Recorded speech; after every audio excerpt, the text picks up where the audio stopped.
Today is January 18, 2018, and we are at Rest Haven Home, 1424 Union Avenue Northeast, Grand Rapids, Michigan, 49505.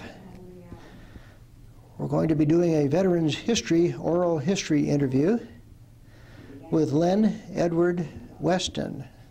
And Lynne spells his first name L-Y-N-N-E, middle name Edward, E-D-W-A-R-D, and last name Weston is W-E-S-T-O-N. Lynne was born January 10, 1925 at Lamont, Iowa.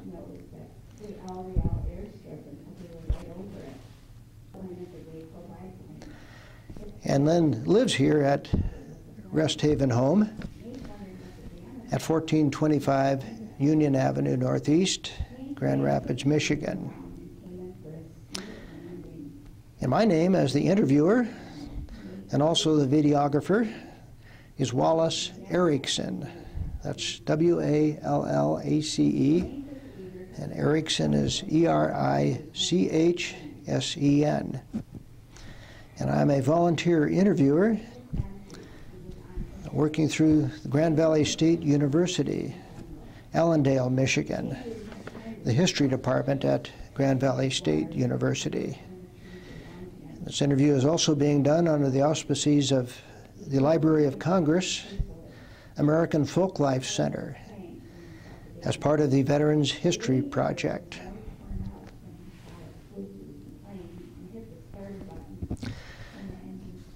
Lynne, what is your full name again, and your date and place of birth?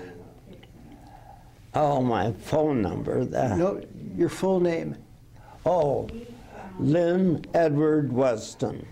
And when were you born? What date? 1/10/25. And your place of birth? At Lamont, Iowa, in the home. Good. Which war did you serve in? World War II. And which branch of service were you a member of? I was in the Navy, and then in a special group called Beach Party.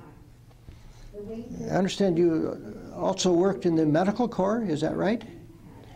Yes. What was your rank then in the Navy, your highest rank? Second class pharmacist mate. Pharmacist mate. And I understand nowadays they've changed the name for pharmacist mate to something else, right?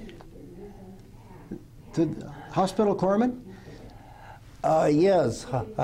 Okay. So your rank when you were in would have been PH2 then, right? Pharmacist mate, second class? Yes. And nowadays they abbreviated as HM, or hospital man, HM2. Okay. Now, Lynne, you mentioned you were born at home in Iowa. What did your parents do? Was your father a farmer?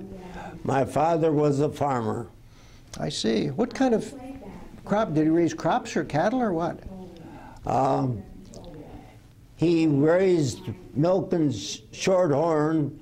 If they milked, he milked them. If they beefed, he beefed them. And he raised good hogs. Oh, I see. Where did you go to school? Where did you go to grammar school? In the city of Lamont. Of Lamont, I see. And high school? High school, the same. I see. Was it Lamont High School then? Is that right? Was the name of the school Lamont High School? Yes. Okay. Lamont Consolidated. I see. How many brothers and sisters did you have? There was, boy. How many brothers and sisters did you have? We had 4 boys and 4 girls. And what were the names of your brothers? Raymond, Lynn, Dean, Keith. And the names of your sisters? Beulah, Dorothy, little Joyce that died, and Marilyn. I see.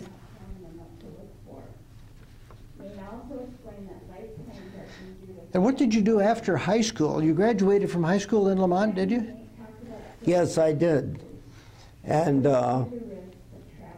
I went to Chicago and just worked as a dishwasher during the day, and then a second job at a warehouse. I see. When did you graduate from high school? What year? 1943. Okay. And how long did you spend in Chicago working then?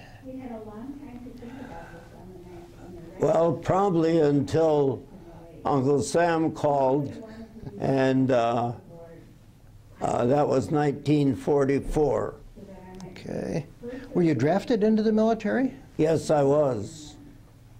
But I wanted the Navy, so I took extra tests to get in the Navy.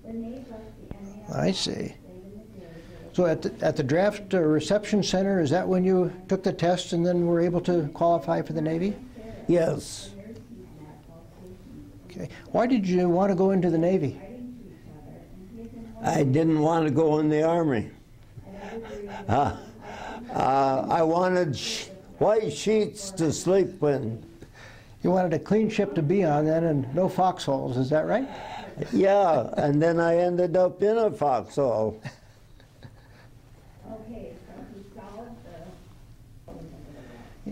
So you took extra tests then to be able to join the Navy. What sort of tests did you take? One real main one was colorblind, because you had to read the signals. Did you have to take an additional aptitude test too, or written aptitude tests or anything like that? I see. So this was at the reception center in Chicago then? No, Farragut, Idaho. Farragut, Idaho. Is it? So after the extra test then, and you qualified for the Navy at the Military Induction Center in Chicago, did you take a train then to Idaho? A beautiful train ride to Farragut, Idaho. And that's where your basic training was there, is that right? Yes. Okay. So you didn't go to Great Lakes Naval Station at all then, is that right? I was discharged there. At the end of your military service? Yeah. Oh, okay, I understand. What were your first days like then at Farragut, Idaho? They were very cold. It was January, and the sides of the barracks were all windows, and every night the windows, every other one, came clear down, and one blanket we about froze to death. Did you have classroom training there, or were you doing drills also, or just about everything for military training? Yes, we did a lot of marching, but it was wonderful because we had music on the grinder, and we loved marching. I did. Did you have a band out there playing for you, or recorded music? Recorded. I see. But it was excellent. What did it feel like to be in the military at that point?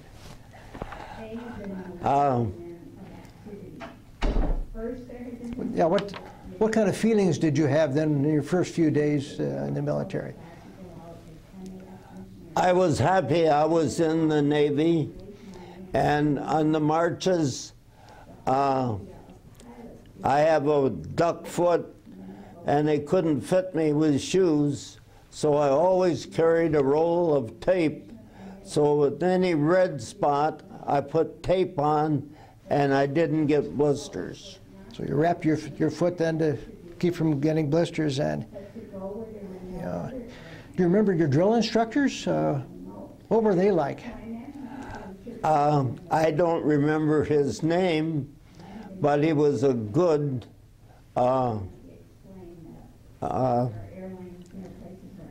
officer of our company. So So he was fair then in his training, and okay. We had smoking pits. I didn't smoke, but they could only smoke in his pits. But the sad part is they froze in the ground, and on a certain day we had to go clean up the whole pit. So you had to dig it up and clean it out? Yep. Oh my. I was captain of the head. Well, that was a jolly statement for me. I didn't know that England and our military called the bathroom a head. That's an old Navy term, isn't it?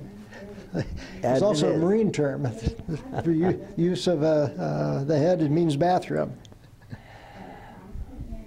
What other experiences did you have in basic training or in boot camp? Any particular experiences that were funny or enjoyable, or on the other hand, very difficult? One difficult for me was when we had to go swimming. I just could not get it. And every day they pulled me out. They were kind to me because you were supposed to swim 50 yards to go home.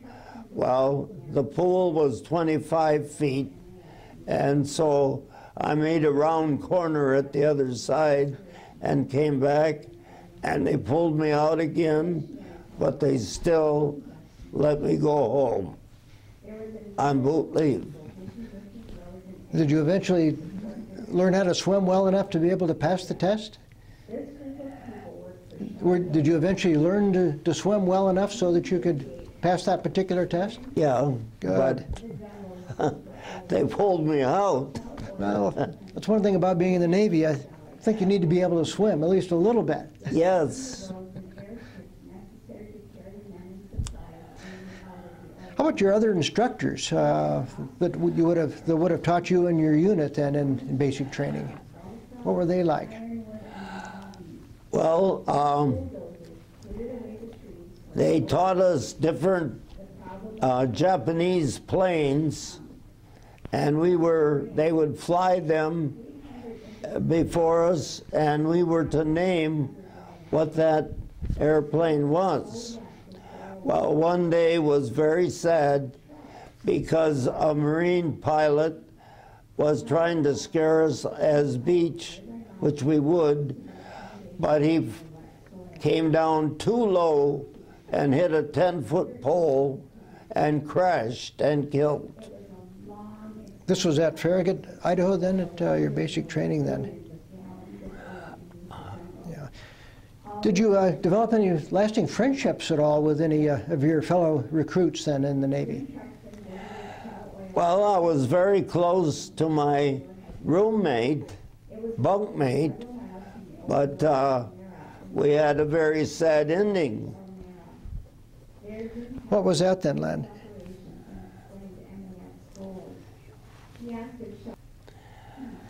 Okay, you were describing your friendship with your bunkmate. My bunkmate was a wonderful kid from Wisconsin, and on that boot leave, coming back, we both met at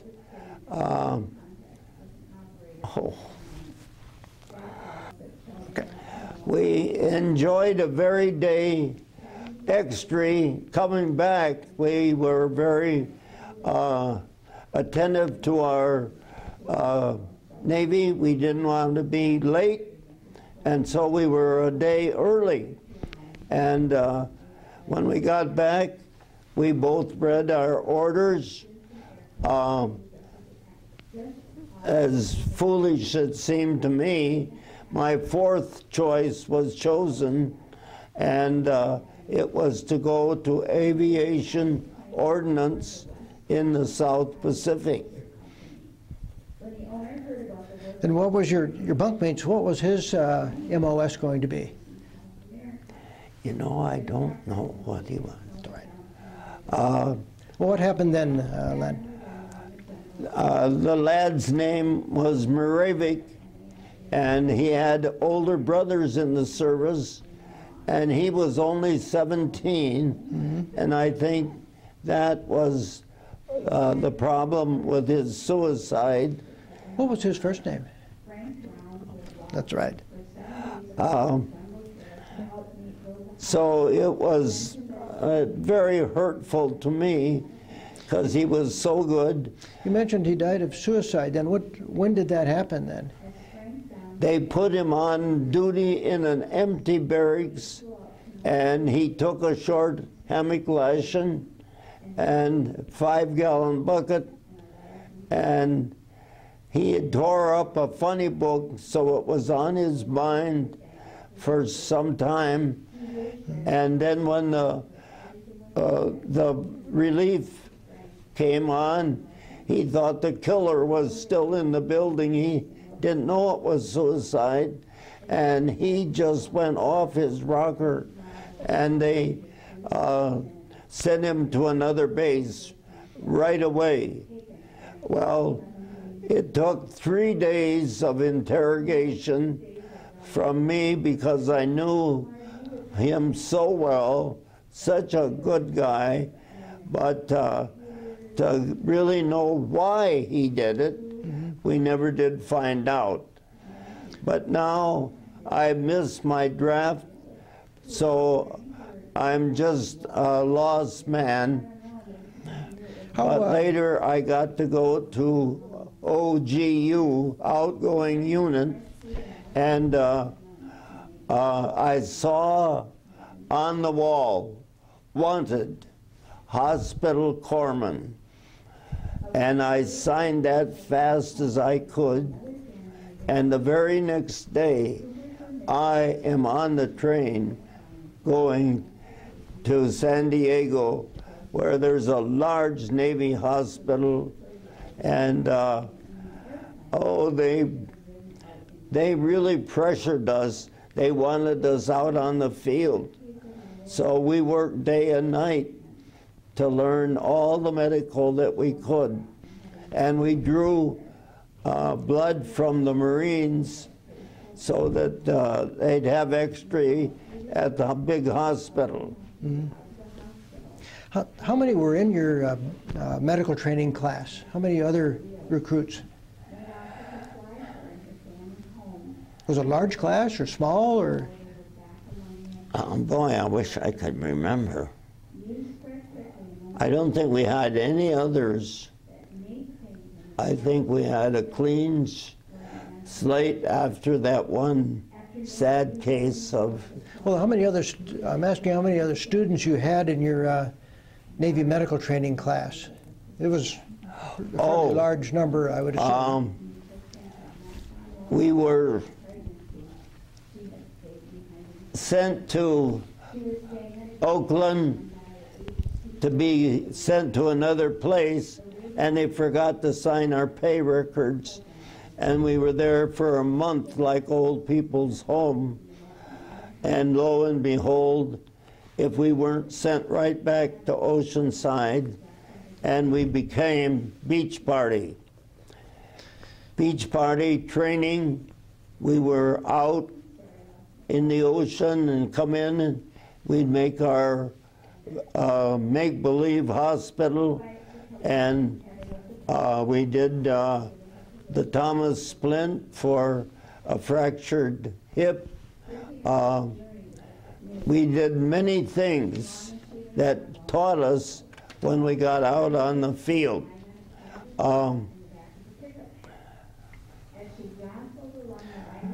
Lynn, did you also train at the Marine Hospital there at Camp Pendleton? Did you do some training there? I should have had that before. You can put it in now. That's fine.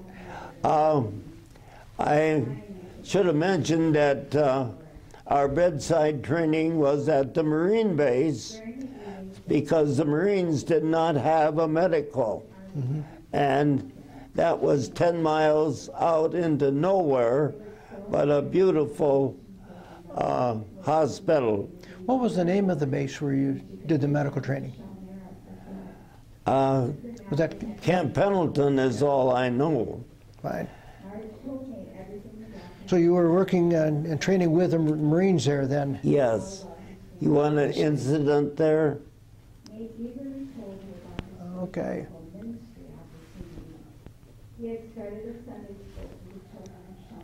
Now you mentioned the beach party. Was that a detail then, where you were bringing things ashore then from ships at Camp Pendleton?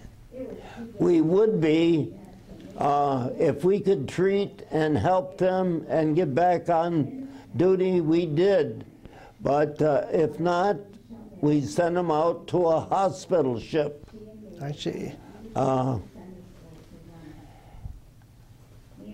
And we never left anybody behind. We brought back dead and alive back.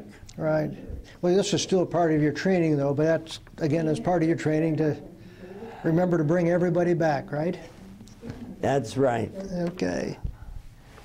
Let me You always have to have a little joke or extra.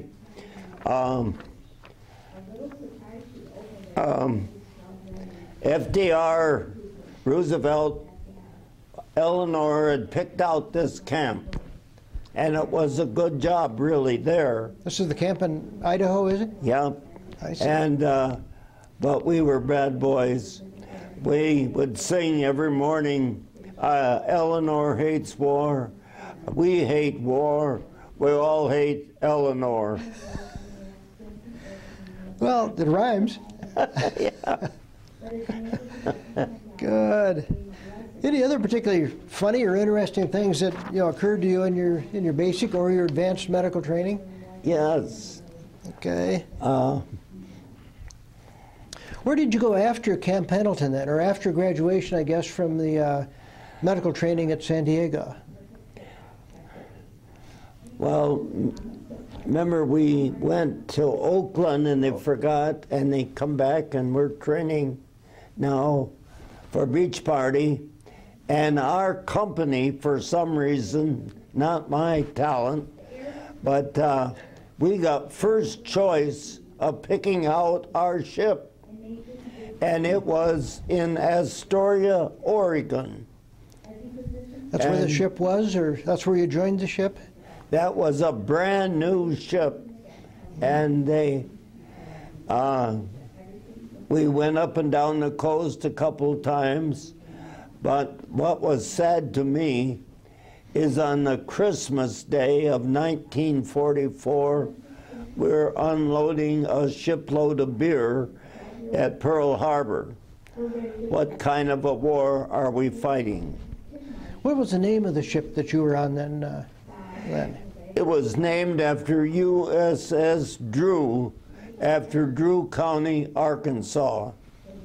I see. And what, you remember the hull number of the ship?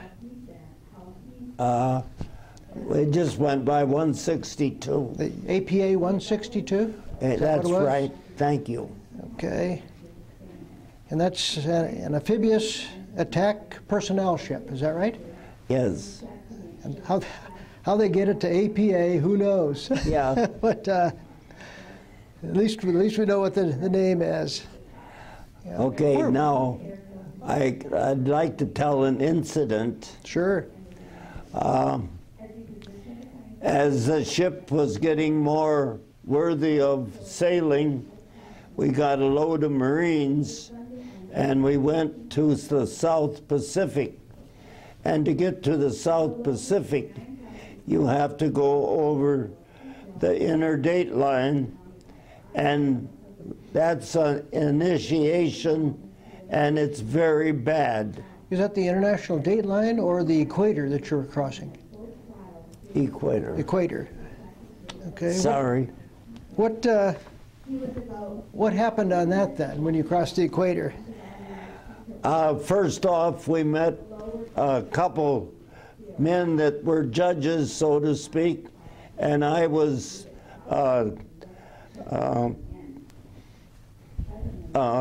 threats, and of course I hadn't made any threats, but then the first guy we met was the royal baby. And that was a big fat man with a belly way big, and it was greased really thick. And then you had to kiss this baby, and somebody was behind you and shoved your head right in to the man. And then we went to the royal barber. So first we had to have a shampoo. Well, we have a steel deck of a steel 5-gallon bucket and 5-gallon of water. So when the surgeon had his butcher knife with a electric cord to it, we were being shocked. And I'll tell you, you didn't stay on that 5-gallon bucket very long. You were off. Then there was a long tube of water shooting. I would say it was 15 to 20 inches that you could just crawl through. And I thought, I can't do that. But I thought, if that guy ahead of me can do it, I can do it. So we followed, and they beat us all the way through. They didn't know our head from our feet or our butt. So at the other end was really bad. There was a oil water pit, 5 by 6 by 6, and this tube went right into that. And all during this operation, they ask you, what are you? And we would say we were a lousy pollywog. And of course, the regular sailors swore terribly about it. And so we go to this oil pit, and they ask, and I said that, pollywog, and they ducked me right in it, and up they came, and they were real good to me, because they said, that's what you were. Oh, I'm a royal shellback. And that was a wonderful thought, but it was terrible. I ripped my shirt off, threw it overboard. I jumped out of my dungarees, threw them overboard. I walked back to sickbay in my shoes. And we had a lot of ear, nose, and throat trouble because of that oil. Oil and water, right? Yeah, oil and water was bad. And they had put us medical through first so that if any injury, we could take care of it, and they were. So one fellow was the inspector, and he was very tight about it. If he couldn't find dirt anywhere, he'd reach behind the refrigerator and naturally the motor, and then he would, so they were getting even with him, and they hit him over the kidneys with a 2x4, and he was on crutches. That is not good, but he should have been more fair with us. Lynne, what do they call that ceremony when you cross the equator? Is there a name for it? Yeah, there really is, but I don't know what. Is it the King Neptune ceremony? That's probably it. Okay. Anyway, that's a good one to put down. So before you crossed the equator, you were a pollywog, is that right? Yes. And then after you crossed the equator and successfully completed the ceremony, were you a royal shellback? Yes, and you get a card. And I carried it for years.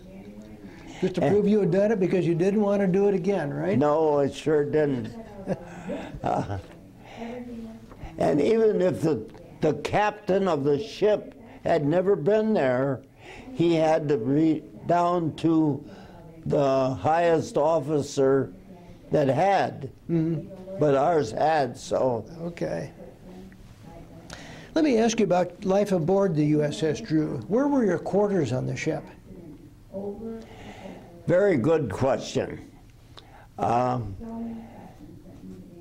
Sailors like to drink. And if you're four bunks up and they're puking, it's a nasty place to be down there. Well, we're in the South Sea and it's plenty hot. So I got 2 sticks that I put in each end of my hammock, and that way I would go up on deck and find a good place underneath, and it was wonderful, except one night I fell out, but in the morning they would blow the stacks, and I had my poncho there, so the minute that happened, I just pulled the poncho over my hammock and me, and we didn't get dirty at all, but it was wonderful sleeping and the swing of the ship. So you had the open air anyway, at least until they blew the stacks. Now, blowing the stacks in the Navy is when you're, the exhaust stacks, they have to clean it out, and I believe they inject steam into it, is that right? And all the soot from the oil and bunker oil and coal, if it's a coal vessel, but this comes one out the was stack, oil. it goes all over everything. I remember the chief engineer would bring his oil up, and he'd have me put it in my centrifuge and spin to see how much water was in the oil. Very important, and it was important that I got to know this officer. I assume that's so he would know whether or not the oil would be the appropriate kind of oil to burn in the boiler then. If you have too much water, it probably wouldn't operate properly. I don't know how he'd get the water out, but he would have a way. It was interesting. So he'd bring the oil from the bunkers up to, at least a sample of it, to use the medical centrifuge and up to sick bay. Right, right. Did you actually have a large sick bay then on the USS Drew? Like a large medical facility there? Or how was that operated? I think we had a main of 12. We had a 4-bed for those that went crazy, and a 4-bed isolation. Okay. So 12 beds generally then for the normal population, then 4 beds for the mental problems.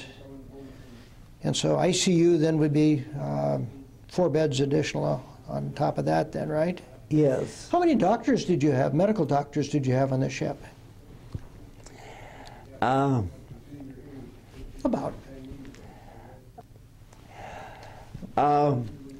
We had, fortunately, a doctor a day, because we had 7 doctors, so that makes 1 for each day.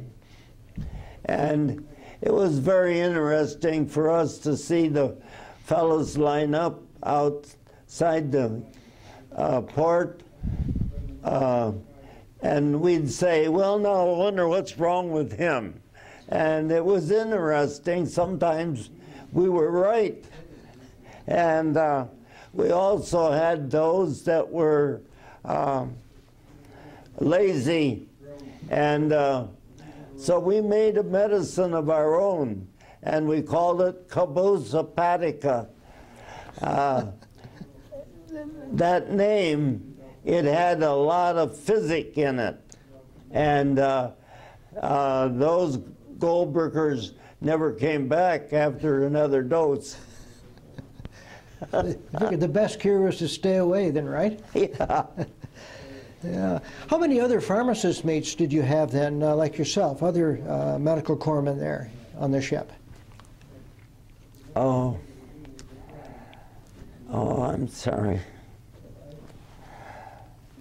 Again, the number of medical corpsmen on the ship?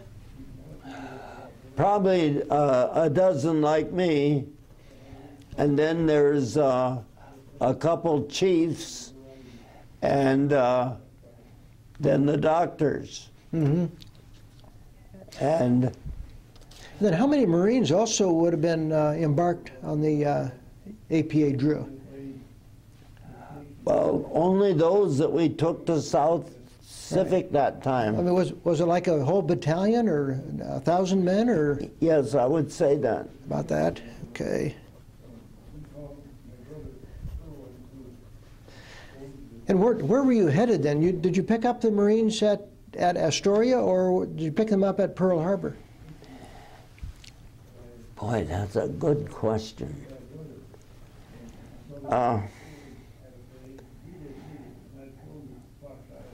Probably Frisco or some city. Or maybe San Diego even, because that's closer to Camp Pendleton. And then just took them there Right. and came back.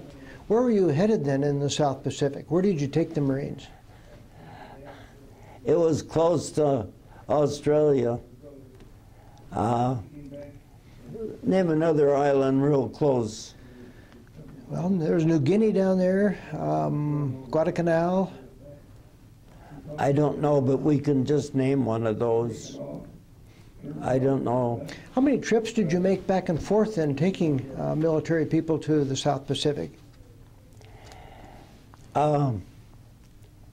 Only 3 or 4, but when the war was over, we was on the carpet run, and we were hauling our men back. Mm-hmm. Now, since I was in beach party, I could have left because I was not really a member of that ship, but I decided to stay because I knew what we had, and why go to something you don't know what it is?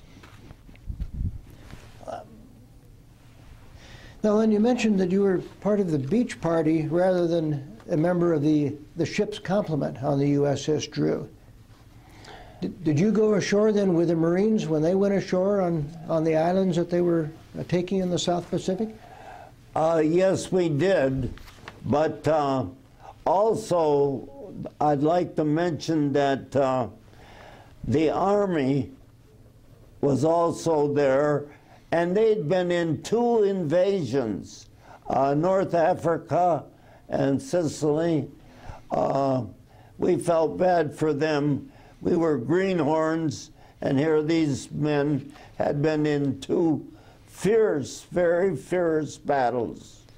So you had Army infantrymen also then on the USS Drew, is that right? Yeah, well, we was transferred to another ship, and that's where they were. Oh, I see. What was the other ship? Do you remember the name of that vessel? No, I don't. Okay. Where did you take them then? Did you go into the Philippines then at all? No, we just went ashore, and the little Filipino men would climb up the coconut trees and drop coconuts, and we ate so many that we got diarrhea, terrible. But we loved the milk and the coconut. Yeah. But we loaded up the machines that we needed, whatever we was going to use for the war.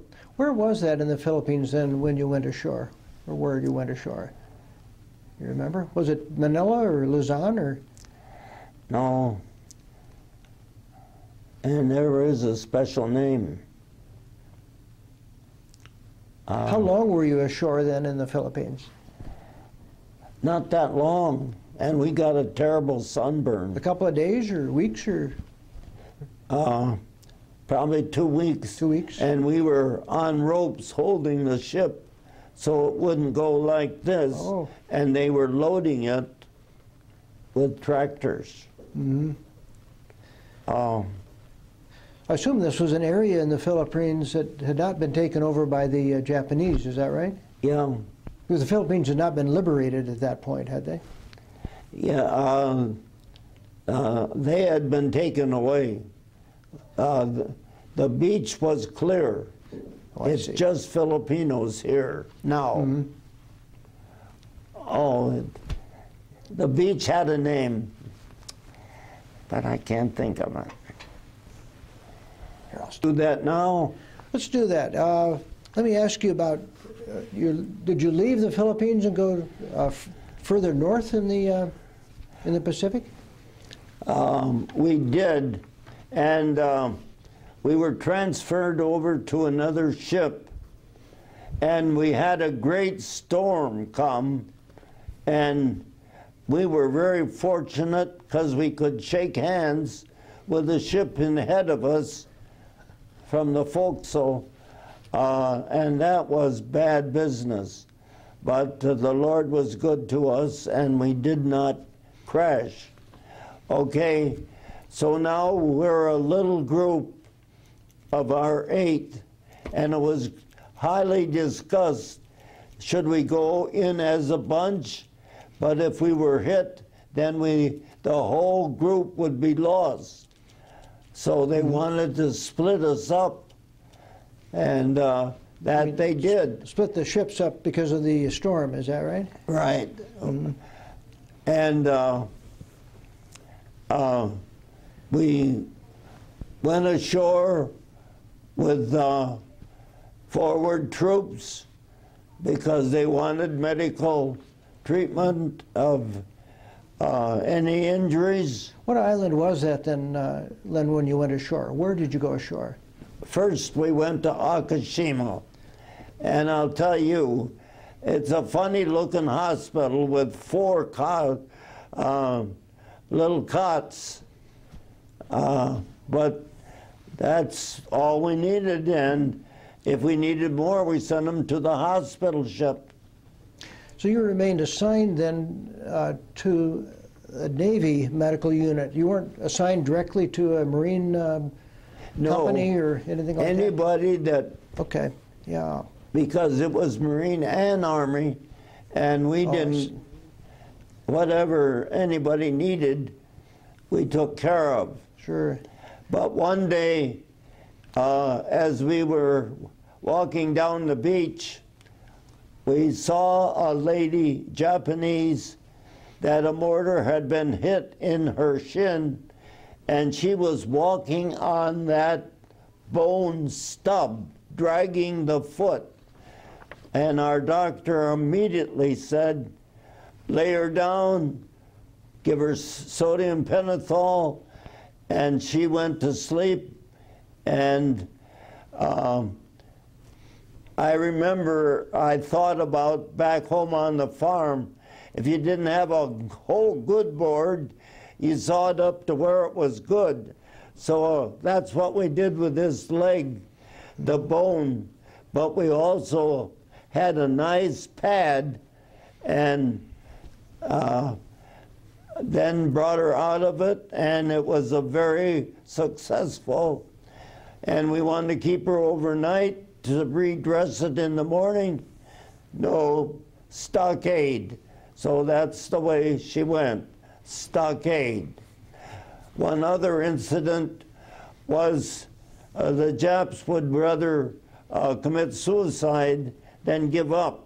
Mm-hmm. But they were mean to each other too. One Japanese man wanted to give up, and his buddy bayoneted him in the kidney. Well, we got him, and the doctor ordered nothing by mouth. I saw that he was getting very dehydrated, and I said, Doc, can I give him a bottle of plasma? And he said, yes. But one of my fellow corpsmen said, that's a terrible enemy, don't you dare give him anything. And I repeated to him that this fellow probably wasn't any happier to be here than you are. I won. He got the bottle of plasma. Now, I'd like to tell you one that is a wonderful thought. One day, the last third day on Akashima, here comes a Japanese man with a white flag with at least a dozen or dozen and a half men. And we thought, what is this? And the man who was the officer leading them said in perfect English, I love the grass, I love the trees, I love the Americans. And we thought, what is going on? Well, we found out right away the man had gone to college in America, and he had persuaded his men, knowing that we would not hurt them. So that, I think, is a very good thought that America did. So they surrendered successfully then to the United States? Is that No right? trouble at all. Yeah, yeah. Okay. Was that was on Akashima also then, where that happened? All of it on Akashima, yeah. I see. Yeah. There was no calm moments on Ayash. Yeah. Were you involved in direct combat then with the Japanese on the islands and then? Well, we weren't in combat. We were out with them. Mm-hmm. We were right out on the field, yes, but we were healing. Mm-hmm. We were not shooting of any. We didn't have a gun. Boy, that wasn't So right. you were taking care of those that were injured then Yes. in combat? And the severe injury went to the hospital ship immediately. Oh, I see. Now, I understand there was a journalist that was wounded. Do you want to tell me about that story? Isn't that how funny? I forgot his name already. On another island was Ernie Pyle, the great newsman. It was on Ieshima? Ieshima Island? Or Ayashima? I-E. I-E. Shima. S-H-I-M-A. Okay. You know, to save him, the Jeep that he was in, they drove it right in the ditch. But it did not save him. They shot him dead. He didn't suffer at all. He died immediately. Was it a gunshot wound or what?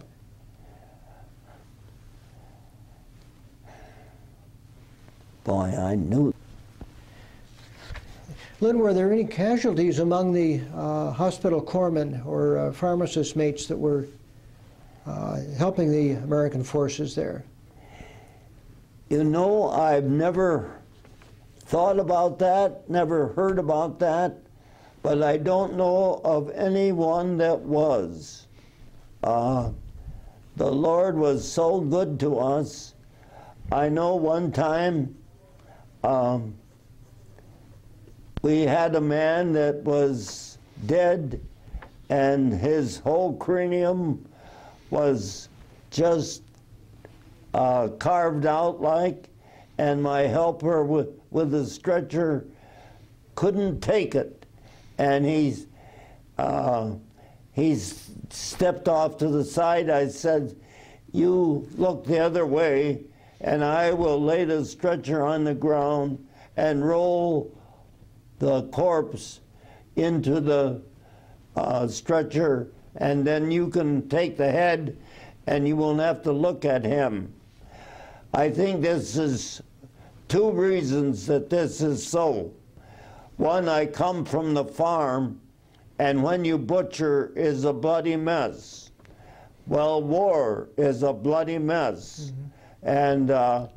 And the good Lord was with us. We did not get even a scratch. I'm so happy to report that. But war is horrible. Mm-hmm. The many that died on the field you go out on the field, maybe your shoes are wore out or torn or something, so you go and you don't feel like taking off a dead man, but yet it's just going to rot there, so take the shoes, take whatever. I know I took a pair of field glasses off of a dead man, and then I heard that you weren't supposed to have field glasses and that I might be go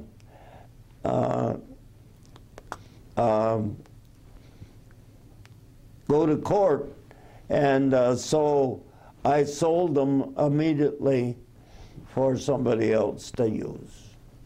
So you were never wounded then during the war at all? I never was, not a scratch. Were you ever a prisoner of war? Never was a prisoner of war. Okay. Any other particular experiences that you had when you were in the South Pacific? I would like to answer that question different than you asked it. Okay. I carried my New Testament always with me, and my dear mother had put in the last chapter of every book, like you said, prisoner of war or wounded or different things. So when I would put the number of it, the fellow that reads your letter. The censors? Yes, thank you. The censor would take that out, but it didn't matter. Just name the book. I thought, Mother, you did a very good job. It's kind of a code you had then between yourself and your mother, right? Yes. So she could tell that you were okay and not wounded or not injured or anything like that. Oh, I wish I could tell a joke that Mother pulled on me. Feel free. We farmed with horses when I left, and I harnessed 6 head every morning, and so I knew each one, and I loved them dearly, like a pet. And I got a letter from Mother one day, and it said, as Dad went to milk the cows this morning, he found a horse laying in the yard. And I thought, oh no, what one? And it was the weather vane. Weather vane from the top of the barn? From the top of the barn had blown off. And so no good horse had. It was a steel horse, right? Yeah, a steel horse, right. I think we called it the Magic Carpet Run, and we would haul shiploads, and then we'd go right back and get another load because everybody was anxious to get back to Frisco. Were you on the USS Drew at this point again then? Yes, the US Drew was doing that. You're taking American servicemen back to the United States after VJ Day, right? Yes. Okay. And I could have got off the ship, but I didn't because I knew the people, and it was a great thing to stay with the ship because the ship later went around the Suez Canal. The Panama Canal? Panama Canal. Okay. And then we went on up to This would be the East Coast in the U.S. yeah, we're now in the Atlantic, but it was so educational going through. And how many trips did you make across the Pacific then, bringing soldiers home and soldiers and Marines home? I crossed the Pacific 10 times, and this one time that I came around the forward well deck after breakfast and looked up, and there is my high school coach. And he was a catcher, and he had taught me to be a catcher. And I put my hands on my hips, and he says I knew right away who that was, because whenever in doubt, on his hips, his hands would go. Was he in the Navy also then? He was Admiral Nimitz' secretary. I see. What was his name? Your former high school coach. It'll come. I don't know the real reason that Admiral Nimitz moved his whole outfit from Pearl Harbor to Guam, but Andruski. That was your former coach, is that right? Yes. Okay. He wouldn't answer all my questions. He said that's too close. Too sensitive. But we talked from breakfast all day until 2 o'clock at night. Oh my. Oh, he was a wonderful coach, and but they said Tony Andruski had the one Atlantic wall on one wall and the Pacific on another wall, and they would come in and say, "How's the war today, Tony?" Oh, he was a smart man. Mm-hmm. You had to have a current event that was a real event, not so-and-so got drunk. Well, then let me ask you about life in the service. For instance, how did you stay in touch with your family? By free letter. That was nice. We just write free instead of stamps, and the way it would go. And Mother was very good at writing. That was so good. Was this V-mail, or did you actually write in longhand and then they took a photograph of it and sent it on, or? No, we just put airmail on it, and the way it went. The way it went, okay. Yeah. Oh, there's another incident. So you kept in touch with your family by letter then? No telephone or no like radio or anything like that? No, just letters. War II. Okay, yeah. What was the food like on the ship then, Lynn? And also ashore when you were in at the hospitals? The ship food was pretty good. When we were training to be beach party in Oceanside, it said, "Take all you want, but eat all you take. And if you threw something out, they were on you." I don't blame them. Sure. That was a waste. Was the food okay then at the Marine base at Camp Pendleton? It must have been. I don't remember that it wasn't. You didn't throw it out anyway, right? No. And they let us have a prayer meeting of our own at that hospital way back in the woods. I'm sorry, they let you have a what on your own? A prayer meeting. Oh, prayer meetings. Okay, so you had religious ceremonies then, right? Yeah.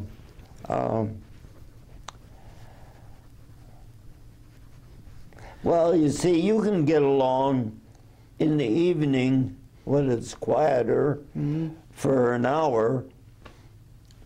On the ship, did you have regular religious services there also? Oh, yes, that chaplain that we looked at there, he was Lutheran. He was a very good gospel preacher.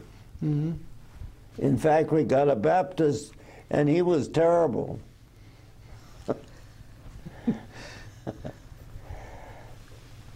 But, oh, that chaplain, he was such a good guy. Good. But Well, they were hard on him crossing the equator. Why, I don't know. Let's pause here a minute, Lynn, and we're at the end of tape number 1 of the interview of Lynne Weston, and we'll be taking up the remainder of our Veterans History Project interview on tape number 2.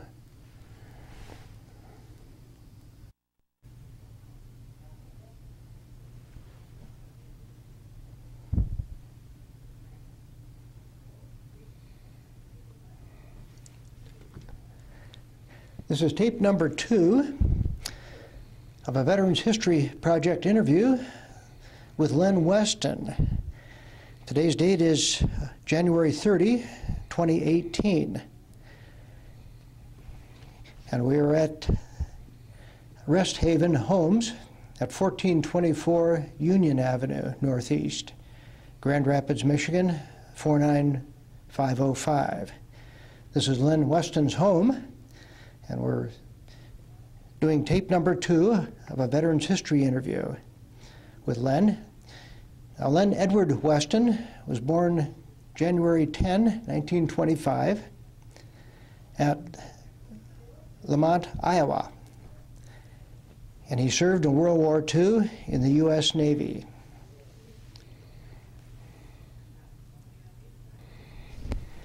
Lynne, I notice you're wearing your U.S. Naval Amphibious Forces hat for World War II. Did you get that recently then, or how long have you had the hat? Probably about 2 years, Wally. I see. And it designates a very important part of the service because we didn't ask to get in this special group called Beach Party. And we came back to Oceanside and trained there, and we had a very good group, and so we got to pick our own ship, and that was in Astoria, Oregon. I see. So you were going to tell us about the Beach Party forces, is that right, Lynne? Yes. It was a very special group of 1 medical doctor and 8 corpsmen. And we went out and helped the wounded, and we brought back the dead. And if they were so sick we couldn't help them, we bring them back to the ship, and they would send them out to the hospital ship. So the Japs figured any medical man was worth 14 if they could shoot us. So we got that Red Cross off our helmet as fast as we could. How did you get it off? Did you put mud on it or dirt or what? I can't tell you, Wally, all the things we put on. It was important. It was our life. So some put dung on. Right. Now, the Beach Party forces, was that effective at on the Iwo Jima Island and in that area where you were stationed? We made a fake landing on Okinawa itself. It was an Indian trick. We had that bombed, and then we went in, and then we turned right around and came out, and then went to Ayashima. I see. And Akashima was a piece of cake to Ayashima, where the great newsman was killed. That was Ernie Pyle? Was that him? Ernie Pyle, thank you. Yeah.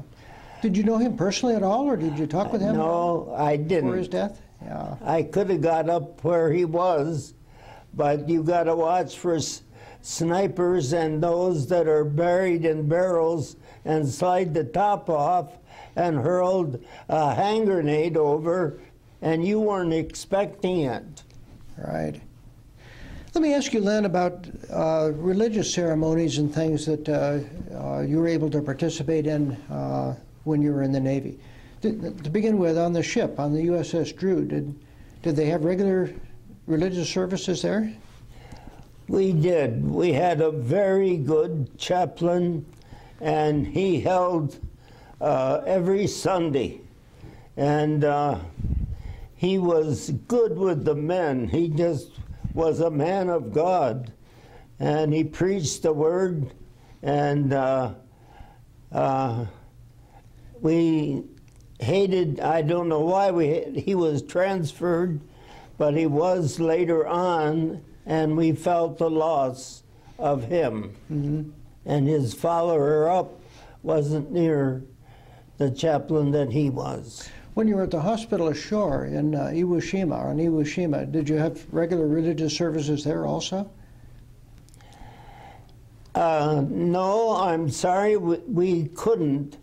But on Wednesday night, they let us have our own prayer meeting. And that was very nice. We appreciated it, and we didn't overrule on it. We went for the hour and came back to the barracks. Did many of your fellow sailors and other servicemen that were there, did they also participate in the prayer meeting, or was it a minority of them? Several of them did. More ought to have. I see. But the scare of war does make a difference. We probably had more because of that. Mm-hmm. And if that's what it takes, why, okay. Well, then tell me how you felt your faith helped carry you through the war. Your faith in God and your faith in Jesus. Obviously, that's a major part of your life at this point, and I'm assuming it was at that point. Thank you. I wouldn't say less. I would follow the Lord. I carried the New Testament in my pocket daily, all the time.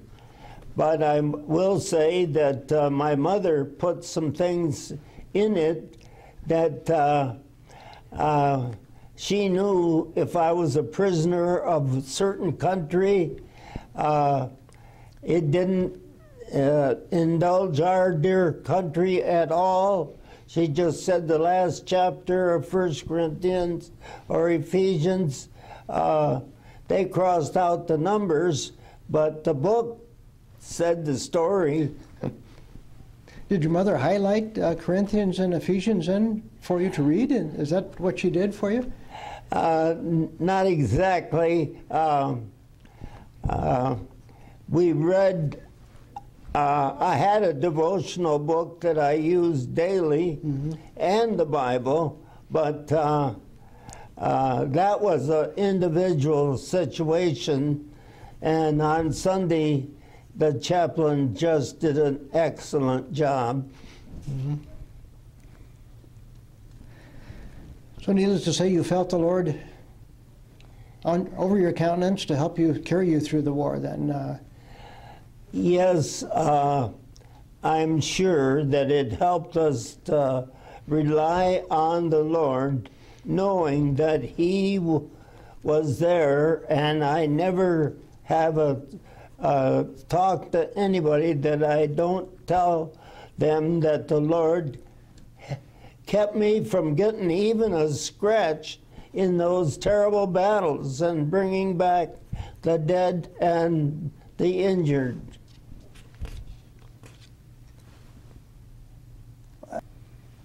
Then what did you and your fellow sailors do then to entertain yourselves then? You know, that's a very exciting question.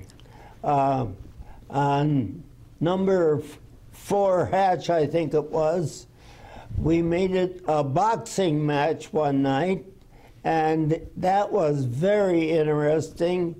And we had a ping pong tournament. There was movies on that hatch. We really had some good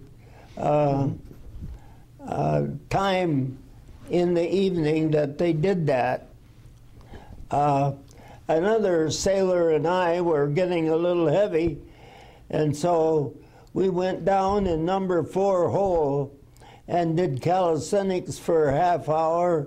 Then we boxed for a half hour, and one night we got a little titched to each other, and we really went at it, and then we wondered if we were going to be able to climb out. So you were in the number 4 hold and you weren't so sure you could get out, right? That's right. Yeah.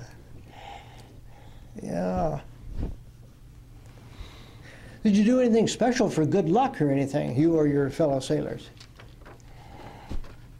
Well, I suppose some did, but naturally I looked to the Lord and didn't believe in that at all. But I'm sure that some had a rabbit's foot, which wouldn't do them a bit of good. But many of them, on payday especially, would roll the dice from night till morning in our X-ray room, and they called it the yellow light crew. That's where we could develop the films, but yet it gave them light enough after they got used to it.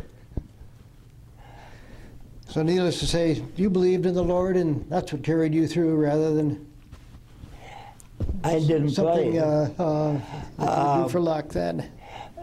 Can you shut it a minute? Now then, I understand there was another sailor with your unit that had difficulty holding on to money. You want to tell us about that? Yes, that was sad to me because he was going to meet his wife in Frisco, and he needed money. So I said, Fergie, give me your paycheck, and he did. And I kept it for until the next payday, and we got to Frisco, and he came and wanted his money, and I gave him his money. But oh, lo and behold, if it didn't come over the loudspeaker, we will be delayed 1 hour. Well, that money was so hot in his hand, he got in the game and lost all of it. And I felt terrible. His poor wife there, whatever money they had, she had it. So you had to spring for the entire shore leave then, right? That's right. So he gambled all the money away. But we had another fellow that said, I've got $20. If I lose it, that's the it. And usually he kept on going, and I know that he sent home $6,000 to $8,000. So he was successful in his endeavor in gambling. He just seemed to be able to win.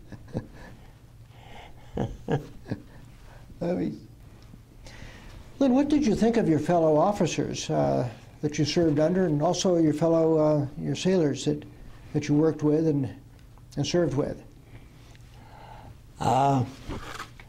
It was a mixed deal. Some officers were so stiff and didn't communicate at all, but we did have a Lieutenant, it could be Dr. Berger, but anyway, that he went on liberty with us one time. That's unheard of. And if the fellow officers had got wind of it, they would have hated that.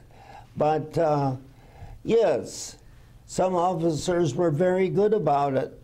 But others, especially the officer of the deck, I have a bad incident of that. What happened on that then, Len? Well, we were going back out, and so 3 fellows went, and they got a big bottle, and they sat on a park bench, and each one served the other one, but that made the middle guy get twice what the end guys got, and we'd called him Two Beer Sammy because that's what he said he could do. But this day was different, and so he got so drunk that they had to bring him back to the ship in a wheelbarrow. And so the officer of the deck called me. I was on duty. He said, "Come get your pal up here. He's in a mess." Well, he surely was. And it was just one bone attached to the other bone. But the only way I could handle him was to grab the 13 buttons that brought our trousers up to our middle. And I cleaned him up, and I put him in his bunk, and I told him, "When Sammy wakes up, you tell him I want to see him." You probably have some good words for him, I'll bet, right? Yeah, I did. I said, "Sammy, you said 2 beer. Well, you had a lot more, and you were just a rag." And it was a job getting you from the forward well deck down to your bunk and get you cleaned up so that you didn't stink of the other poor men out of that area. Which leads me to another point. Well, Okay.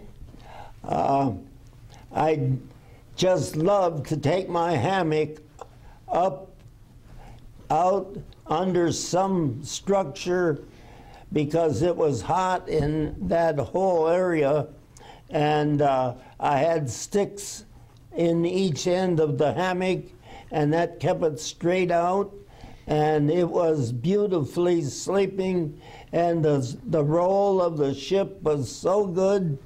Then in the morning when they cleaned the stacks, I had my poncho so stitched so that I could pull it over real quick, and the soot and stuff just went right on over. So that was very, very pleasant. So it didn't bother your sleep at all, did it, when they moved the stacks? Yeah. Lynn, did you keep a personal diary at all when you were in the Navy? No, I didn't, because that was against the rules. And we did have a fellow that wasn't watching, and they were unloading boats, and there was a Y, and the man was standing in that Y, and it completely de-headed him. And so then when they were taking care of his things, they found a diary. Well, I won't give any names because he was a good fellow, and it was sad, and they didn't report the diary, and that way his folks would get the insurance, and they deserved it. So some things you go by the rule, and sometimes you don't. What had happened again, Lynn? Was there cargo on a sling that hit him, and is that what killed him? It was an I-beam that came back on both sides, and the boat just slid down, and he's watching out, and he didn't realize the ship was right back of his neck and clipped him right off. I see. Terrible thing. I believe we talked earlier about you coming back through the Panama Canal and going up the east coast of the United States. Now then, after VJ Day, after the war ended, how long was it before you came back with your ship back to the United States for the last time? You know, well, I don't know why they shipped us over to Tokyo and Osaka, and we was over there for different days, whether we would just sort of keep and watch. But then finally, we came back to the United States, and then we are to board to go around to the Atlantic. And so we went down to the canal and went through. What an education that was. The Panama Canal, is that right? I think so. Okay. And it just was a great ride. We learned so much going through them, lifting your ship up and then letting it down, the strong pumps for the water to lift the whole ship. That was tremendous. And so we went out. I'm sorry, go ahead. How long did it take you to go through the Panama Canal? 1 day. 1 day, I see. But they did stop, and we went in to a store in the middle of Panama. I see. Yeah. And then after that, Lynn, did you go up through to the east coast of the U.S., up through the Atlantic? We did go up to a big port on the east coast where the ship would be decommissioned. And so then they gave me a ticket leave to go back to Iowa. And what a time it was, because I went through Washington and the cherries were on and blossomed. People wait and spend great money to get through there. And here I just drove through on the bus and got to my home in Iowa. And then after my 15-day leave, I had to go back to the Great Lakes in Chicago, and there they gave my discharge papers. I see. So it was the Great Lakes, Illinois, then, is where you were, the naval station there, where you were discharged. Okay. When was that? What month and year was that then? That was, I think, May of 1946. Okay, May of 46. Good. At 93, I'm just not remembering everything. After being discharged, then, did you return to Iowa? I did. Okay. What did you do in the weeks and days after being discharged, once you were back home?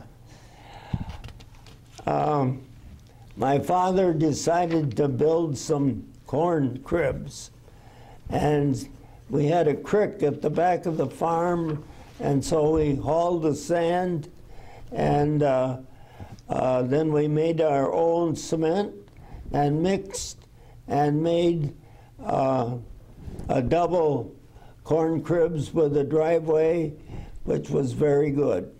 You got a driveway in the middle so you could park a tractor in there in the winter, or a farm trailer, or a binding machine or something like that. And, yeah, you see those quite frequently all over, even nowadays. It was quite a change to leave with the horses and come back to the tractor. Right. Lynn, did you go back to school then after you got out of the Navy? Eventually, I went to Moody Bible Institute. In Chicago then, right? In Chicago. Okay. And I worked nights at a terminal with a friend to help get money, and that was very good. An older man was a friendly fellow that helped me get the job, and we'd go and come back together, and that was a real help. I see. Was your education then supported by the GI Bill monetarily? Yes, part of certain things Now, I've got a $15 book right now that I've used. I thought was expensive, but is a good book. That's pretty much of a bargain nowadays, right? Yeah. Most books are about $30 or $35. Okay, but now there's a lot more schooling. Well, let me ask you about Moody, though. Did you have any plans to be a minister or a missionary or anything, or why did you go to Moody? You hit it. I'm surprised how well you come out on that. I was in the medicine in the Navy, and it was a very good school in San Diego.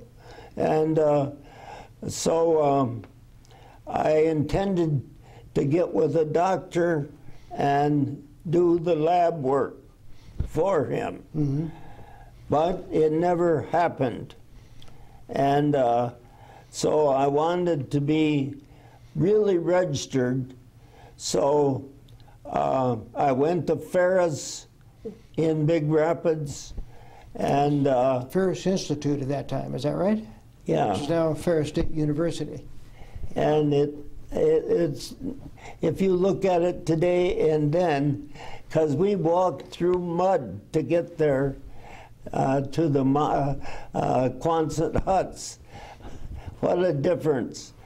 But then I spent a year of internship at Butterworth, and what were you doing for internship and also studying then at Ferris Institute? Len, what were you studying?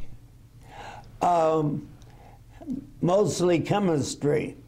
They did not have a course, which was surprising. And usually they tell you what to take. In this case, I had to tell them what subjects I needed. And I had to have a C. And if you haven't had chemistry in high school, it's pretty difficult in college. But were you studying toward medical technology and laboratory work and that sort of thing? Yes, I needed to get deeper into it. So then I did a foolish thing. Right out of training, I started a lab in Stanwood, Michigan, and I ran this lab for 3 years, and I could see no headway. So I asked my salesman, and he says, "Oh, I got just the place for you." And that was Petoskey. And I was there 33 years, and it was wonderful to raise 3 children in Petoskey. And did you work at a hospital then in Petoskey then during those 33 years? Yes. I became head of hematology, the head of bacteriology, and they said, "You're not doing as well as we would like, but we see on your test that you're real good in blood bank." So right away they moved me to blood bank, and then they sent me to orthodiagnostics in New Jersey, and it was a week of intense study, and I came back, got my license, and continued. I was a blood banker, Old West. What was the name of the hospital in Petoskey that you worked at? Little Travers. Little Travers, I see. Okay. Generally went as Little T. And then after being there at in Petoskey, did you take a job elsewhere then later in your career? No. That Iowa Farm Boy came out, and I bought a couple chainsaws, and I fell many a tree. So you're doing lumbering then, right? Yes. Okay. Where were you at that point? Still in Petoskey? it was very interesting. We had that double wedding, and the other couple had got to St. Helen. His last church was in Flint, and he said, your children are all gone. Why don't you come down and we'll get together again?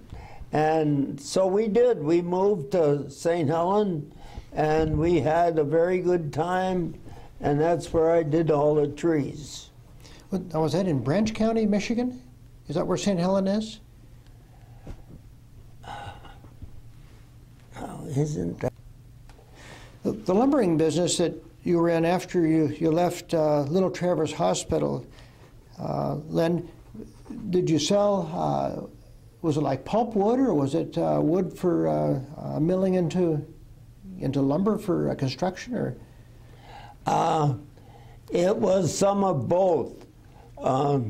It depended on whether it was oak or pine. And but one time we had a terrible storm. They called it a treetop tornado. I lost 79 trees, but it was 4 acres, so, but it was a terrible storm. So your operation then was on your own land then? Yes. A 4-acre forest then? Oh, no, I cut trees for all neighbors. Oh, I see. Okay.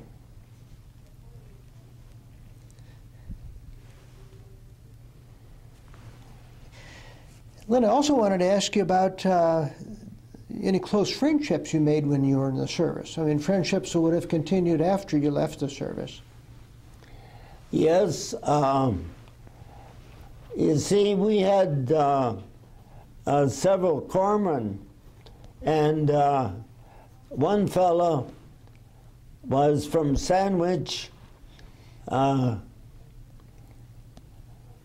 Connecticut, or somewhere up in that east, and he was a very close friend, but the poor man got very sick, and he had to go out west. The doctor advised him his breathing was poor, but he did come through St. Helen, and we camped together.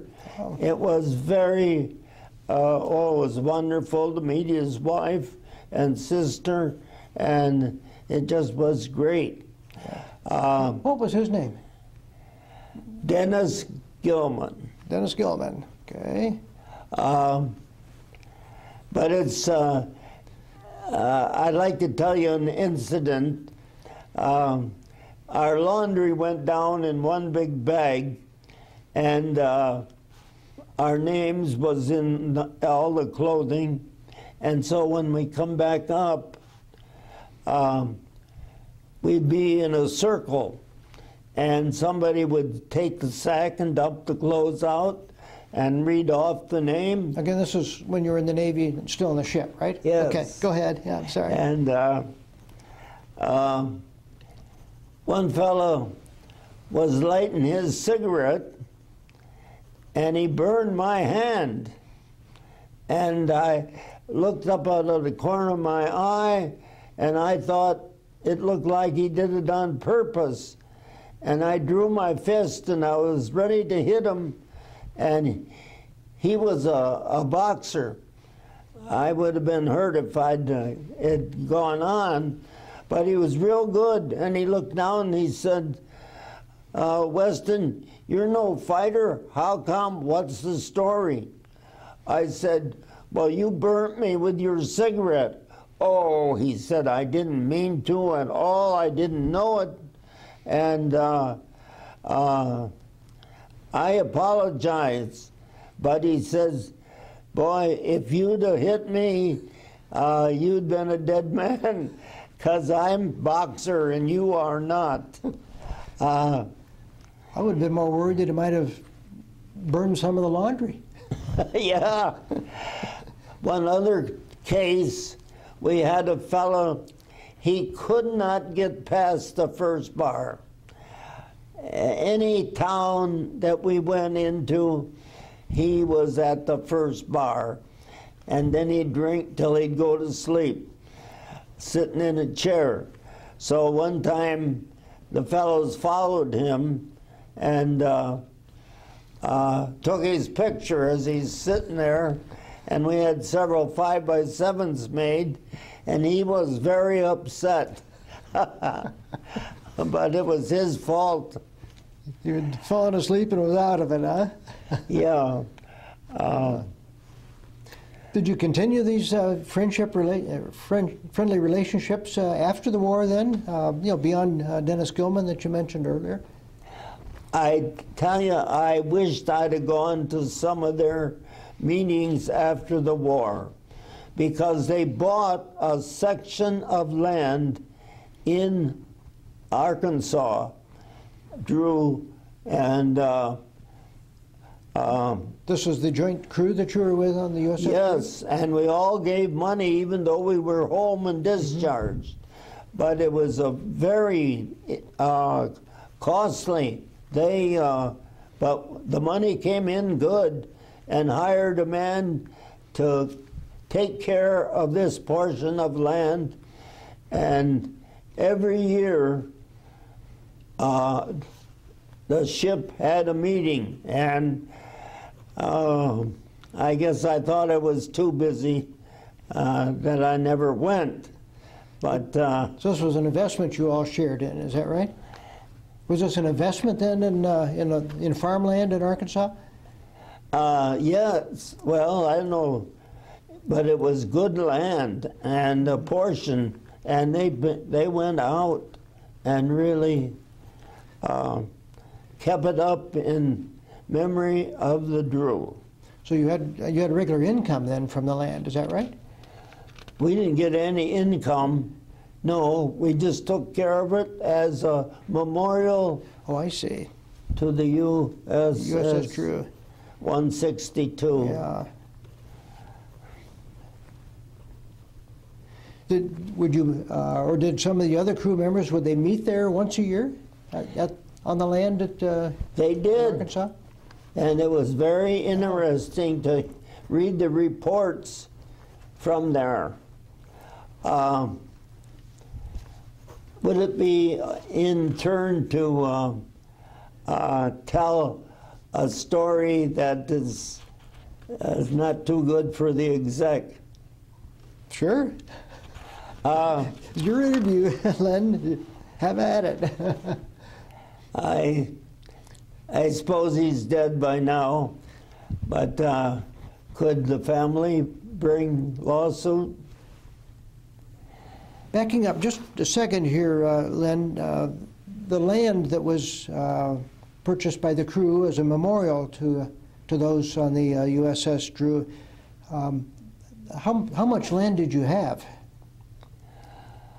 I am sorry, I don't know, but the money came in so good that they had no trouble. And it would be interesting to find out if it's still going today. Right. You said this is about an acre or two of land, is that right? Yes, I'm sure Okay. it was. And it wasn't really farmland, there was no real income from it or anything, it was just a memorial. No income. I see, okay. Now, you were also telling me about a story about the executive officer then on the Drew.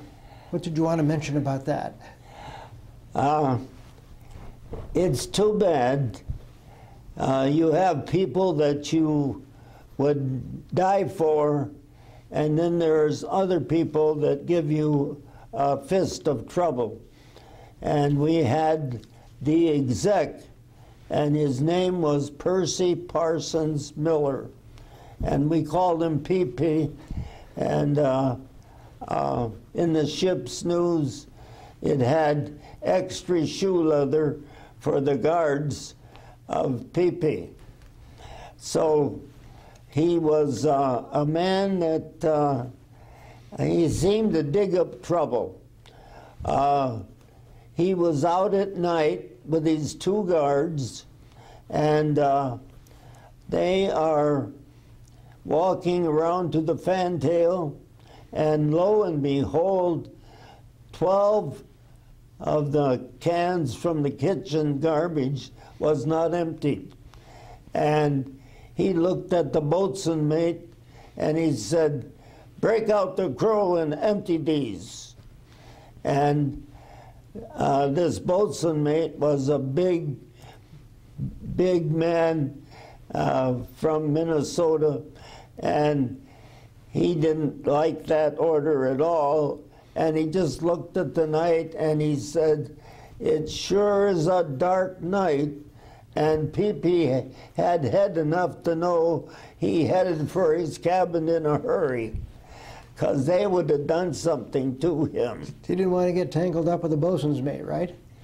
That's right, he sure didn't. Lynn,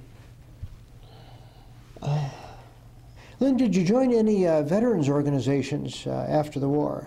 Like the American Legion or the Veterans of Foreign Wars or anything like that? You know, I just never did. Okay. Well, some do and some don't. It's Yes, I think it would have been an advantage that if I would have, but I didn't, and I never joined a union anywhere. I'm trying to think of an incident I'd like to bring.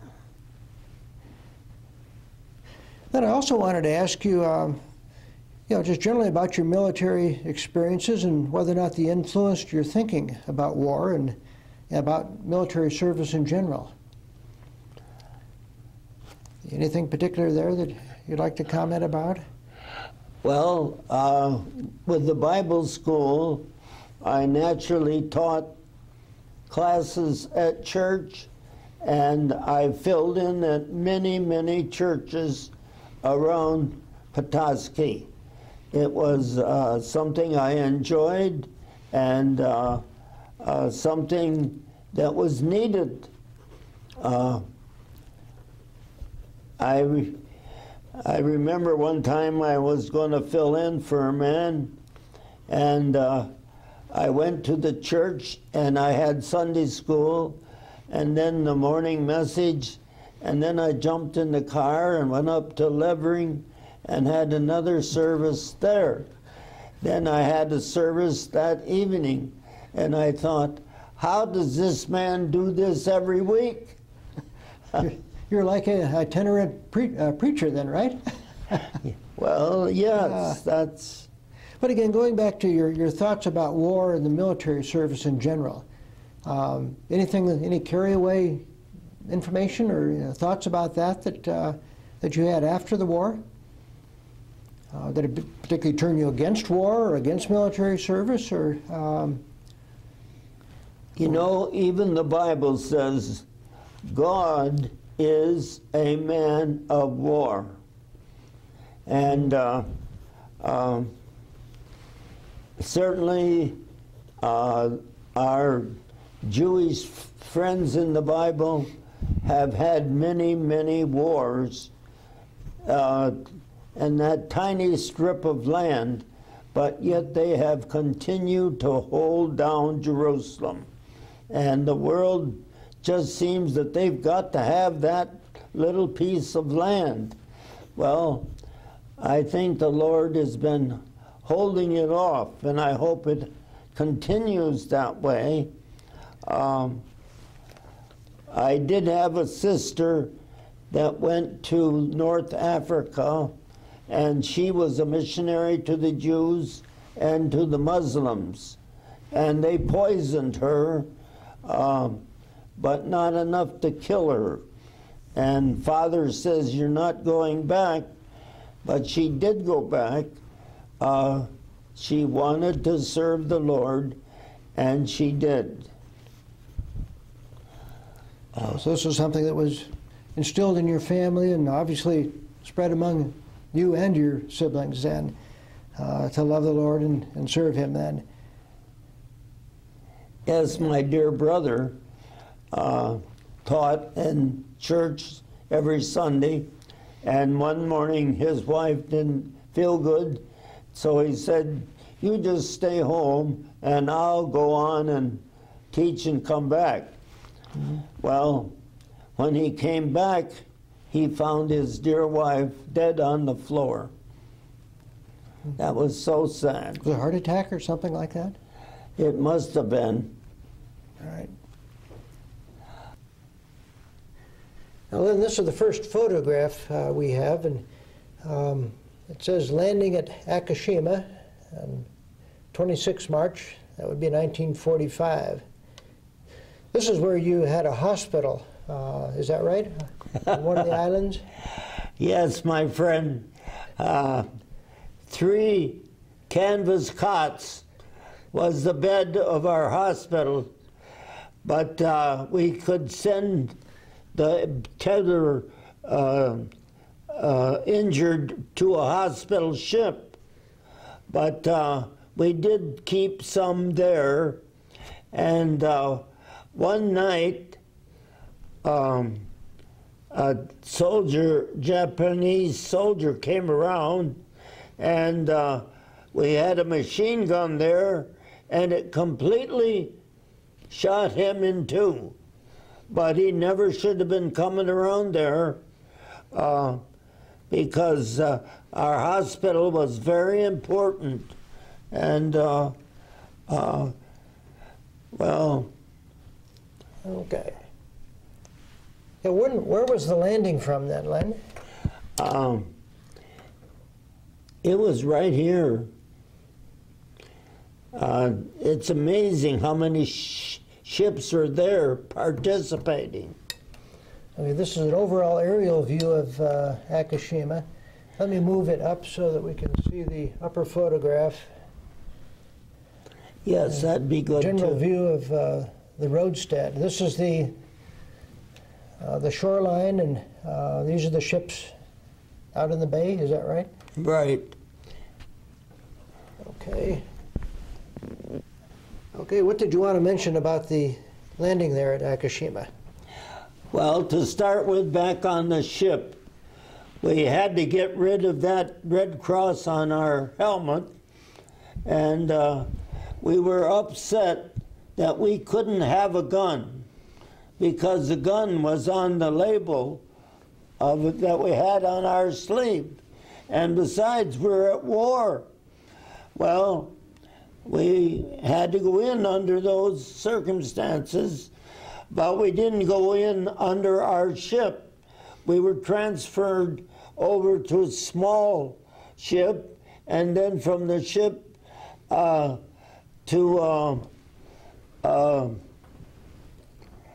a boat that would go on land or sea, and that was very good.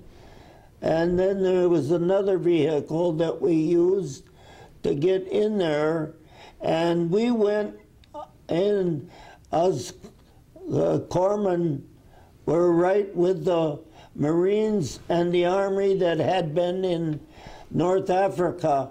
And so it was new for us, but old for them. And we roared in, and it was music to our ears to hear those big guns shooting right over our heads. And so we hit the beach, set up the hospital, and then we were ready. And we went out on the field and took care of the wounded. And I remember distinctly this one fellow that was dead, and his whole cranium had been blown out, and my helper wouldn't even help me. He couldn't take it.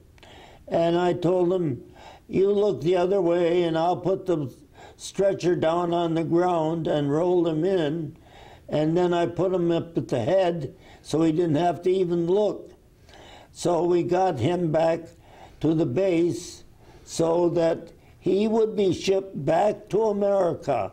We didn't leave anybody behind like Hillary. We brought him back dead or alive. That was very, very important to us. So it's just amazing to me how many ships are lined up on this island that took 3 days. Pauline. You got 3 beds in the hospital? 3. Are you in the photograph then, Lynn? I am. I'm holding the gun. Right there. Yeah. Okay. It looks like you have a Japanese flag that your unit had found. You are right. The hospital is back up here, is that right? That's right. And so we just went to the side, and that's Dr. Berger. What, is he on the end here? No, he was the head of our corpsman. Oh, I see. He's the one that did the lady that had the broken shin. I see. What is in this picture then, Len? Are these Japanese citizens then that you encountered?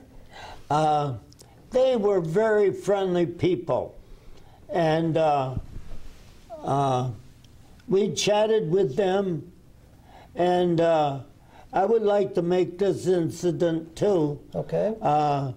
Americans are so intense on souvenirs that one of our corpsmen came back with a sewing machine, and our doctor says, "You take that sewing machine right back where you got it. They ain't going to need it, and you don't need it." So the sewing machine went back. They were rebuilding after the war, right? Yes. He probably didn't know how to sew anyway, did he? No. Oh, it's just the idea it's a souvenir. But yet it might level out. Who is this individual then? This is Chaplain Ramstad, and he was a wonderful man. He was good with the scriptures. He was very faithful to have Sunday services if it was possible at all. And his assistant was not a good man. In fact, he got drunk on the communion wine, and the chaplain wasn't happy with that at all. But he worked Sunday after Sunday. And now this is a picture of what then, Len? This looks like the ship here in a gun? Yes, that is true.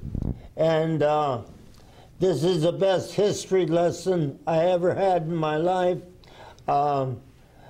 We went through it. It was a very exciting experience. This is the Panama Canal you were going through, right? Right. Okay. Because pumping water in that would lift the whole ship, that would be something. And I wonder the day they took the USS Arkansas through, because it just filled the width and they just squeezed it through. Almost as wide as the canal then, right? Yeah.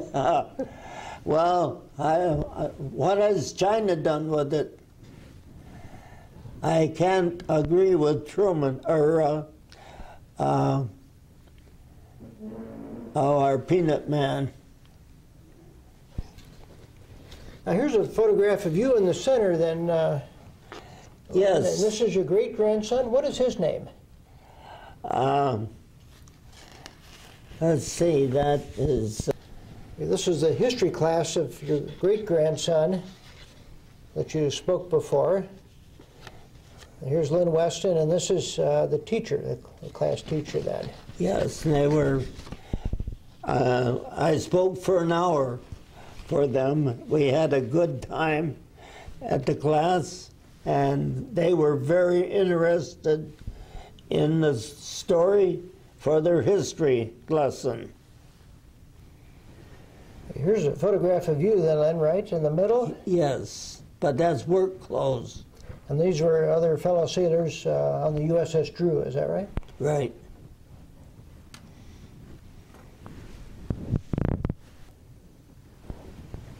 Okay, who do we have on the right here then, Len, in the captain's uniform? I don't know. It must be Captain Freeman, is that right, of the USS Drew? It's over here, isn't? Oh. pilot of the ship. That was Captain Freeman then. Yeah. And then in the center is Commander Miller, is that right? Yeah, the executive P. officer? Miller. Okay. And this looks like it might be Commander Lovett or Lowett on the far left. Yeah, I don't remember him. Okay, you're live then. Okay. I would like to tell you of an incident that was very discouraging to a man going right back to war. We'd just been at war, we came back to Frisco, and we'd be going right back again. Well, seldom is a corpsman called to do duty outside of sick bay, but I was called to get in one of the P boats, and it happened to be the one next to the pier, and I was to keep the men out of that boat. Well, if your sweetheart or your mother or your girlfriend or your fiance was on the other side, you're sure going to touch hands at least. And so that's exactly what happened. I couldn't keep them out, and PP was standing up on the forward wall deck, and he saw that that I wasn't keeping him out, so it made him angry, and he sent a lieutenant down with 2 guns, and he couldn't do any better than I did, and he wouldn't shoot a man if he disobeyed.